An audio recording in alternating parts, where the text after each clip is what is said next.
He gave his daughter to the cheese dragon after this 10-year-old made a deal with an eldritch whore for unlimited cheese. And because half-dragons are hunted for their components, he was too worried to find love, so he married a succubus. He literally sold his soul to a devil so she would be his wife and love him in return for his soul and help him toward his objectives. And his objective was he wanted a family and to start an orphanage. And when one of the forest elf teenagers was a little bit too much, he told his wife to deal with her. And because devils deal with things in the most efficient way possible in accordance to what they're told to do, we got to see her use her compulsion ability and deal with that daughter. That was session 1 of a Diamond subscriber's original character, which is where people can get their original characters inserted into the lore of my manga, or just impact the world where all these stories take place. So let's jump into his latest session. Because if you thought session 1 was bad, session 2 doesn't get any better. Because now, after the other kids found out that one of their siblings was taken by a cheese dragon,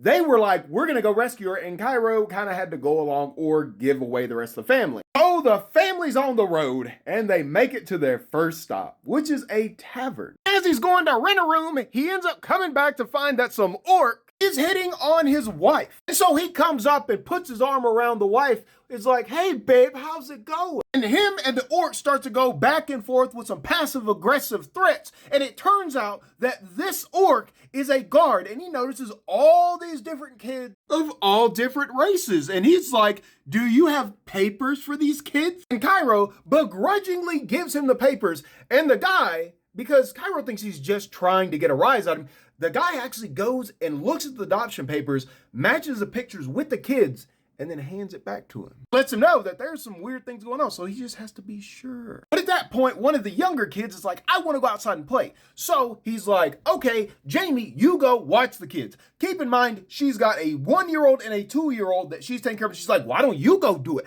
I've got babies right here. So he, along with the oldest forest elf, is like, come on, we're gonna go watch the kids as they play. In the short time that the kids have actually been outside, because there's like 12 of them, Cairo notices one of the young orc girls standing underneath a tree with 2 full-grown orc men. One of the orc men picks her up and throws her to his friend, and they start throwing her back and forth, and she's having a great time. So Cairo's like, oh my God, why? Goes up and he's like, hey guys, what are you doing with my daughter? And the orc guys are like, what? And he's like, yeah, do you want to see the papers? And the orc's like, no, she's obviously calling you dad, so why are we wanting to see her papers? But then they start inquiring, like, why do you have an orc child? And he's like, I run an orphanage. And the orcs are like, full stop, what do you mean you have an orc child in an orphanage? Because the thing you need to know about orcs, they don't play with their kids. And in the mating manual, which I'm building, we learn from the offspring rearing, whether in the Yurshava Plains clans or the Mixed Species Society, which is where this session's taking place in, that the clans put a lot of effort into making sure that the kids are taken care of and raised in orc clans. And the Wayneshaw Orc Clan Authority has gone and made sure that orc children don't have to end up in orphanages. So the fact that orc children are ending up in these orphanages in Frontier, where there is a clan, sparks some inquiry. And they're like, you know, this is going to be a weird question, but do you want us to take these orc children and take them back to the clan? Like, they will be taken care of. We'll take all of your orc children. And he's like, nah, I got this. They're like, look, we're not going to take the kids,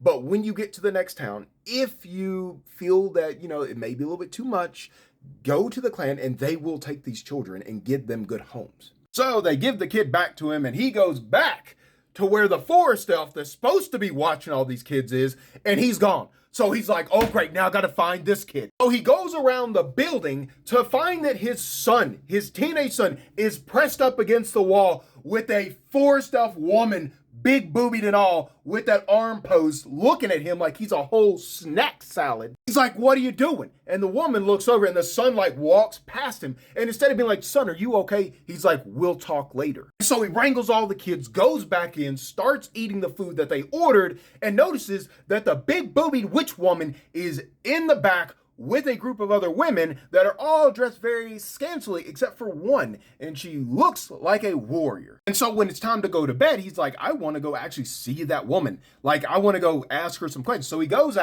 outside the motel to find that they're sitting at the fireplace, and he goes up to the group of 2 women, the lusty witch and the warrior, and he looks to the witch and is like, don't go near my son again. But he ends up talking to that woman, the warrior, and they find out that her name is the Beheader. For some of you, you might be saying, that's a nickname right there.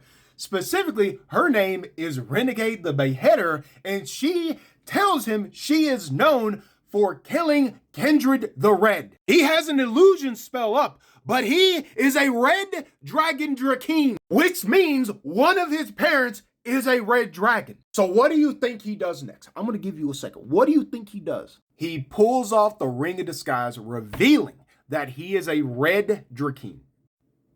Do y'all remember earlier when I said Drakeens are hunted for their components? They will chop him up and make him alchemy items. It's the whole reason he had to make a deal with a succubus to be his wife.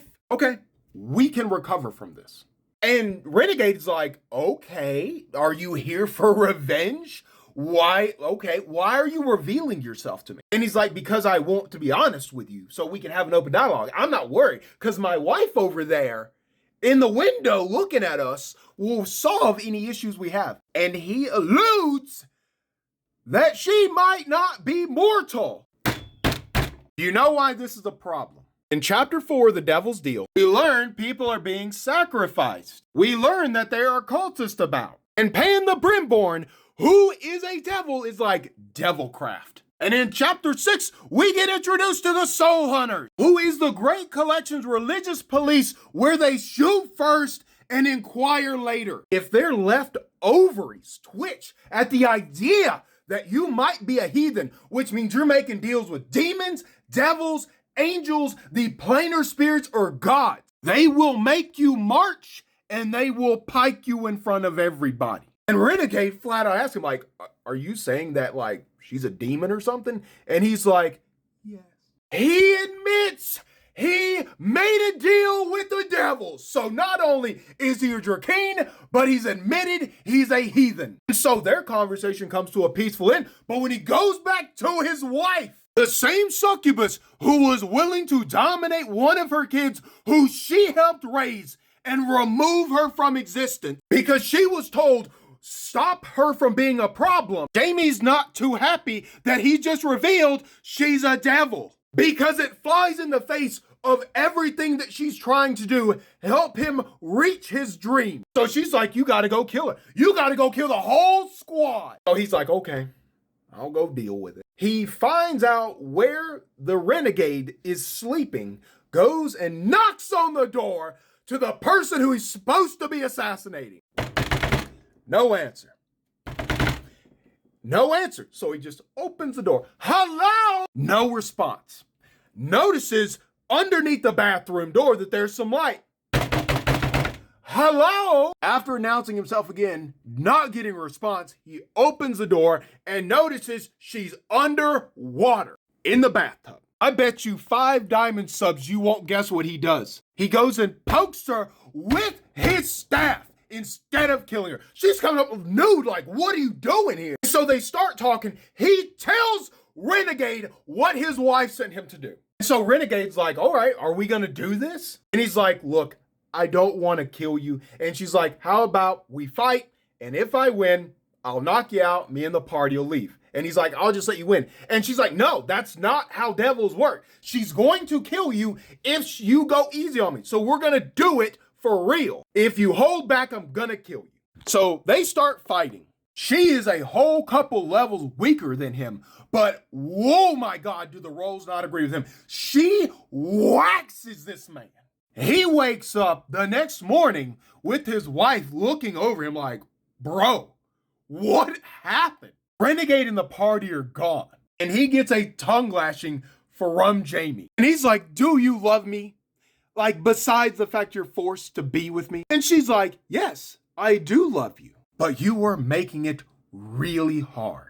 And that's where the session ended. But that was just one of the role plays I had to do this month with my Diamond OCs. If you want to know about a Fae Bear person who's trying to open up a coffee shop in this thriller, romance, slice of life RP session, let me know. Or you can grab a Ruby Gold sub and see the mating manual entries as they get done.